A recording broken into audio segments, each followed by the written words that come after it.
มาสูงตั้งเสียงค่ะตัดใต้ไว้ยินดีฮับตอนค่ะวันมื้อในค่ะได้มาลาดในฝันลายพึกเฮามีพิงยามดี3ข้อค่ะข้อหมาย1เฮาค่ะเตะ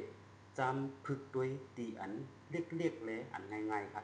เฮาค่ะอย่าไปวนอันหยาบๆเย็นๆหรืออันใหญ่ๆหลวงๆเฮาค่ะพึกด้วยอันเล็กๆค่ะตัวอย่างมันเหมือนจังหนังว่าเฮาค่ะได้ดูลีก1วงในให้มันยาว1ปั๊บ1-2 วันในให้มันยาว1ปั๊บเนี่ยเฮาค่ะอย่าไปวนจังนั้นเฮาค่ะได้วนว่า 1 วันในเขาได้ดูลีก2 หน้าหรือว่า2 หน้า3 หน้าหรือว่า3 หน้าครับพึกไปเล็กๆจังนั้นค่ะอันนี้เป็นข้อหมาย1ค่ะข้อหมาย2อย่าไปพึกหางก้อยขอพยายามในพึกกึกกันตั้งอันเฮาคามีไว้พยายามเก่า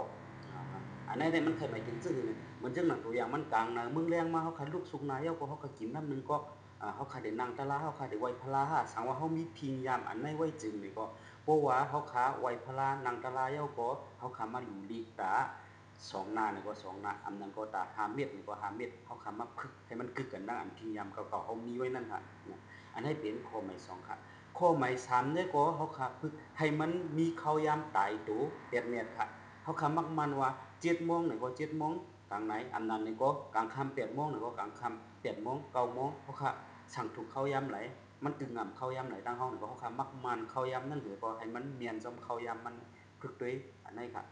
อันนี้ได้เป็นไล่ตั้งพึก3ข้ออันเฮ็ดให้เฮาคามีพยายามดีค่ะ1พึกจำโดยเล็กๆง่ายๆ2พึกกึกตังอันเฮามีไว้พยายามเก่าๆ3เฮามักมันข้าวยามไตตัวสิเลยก็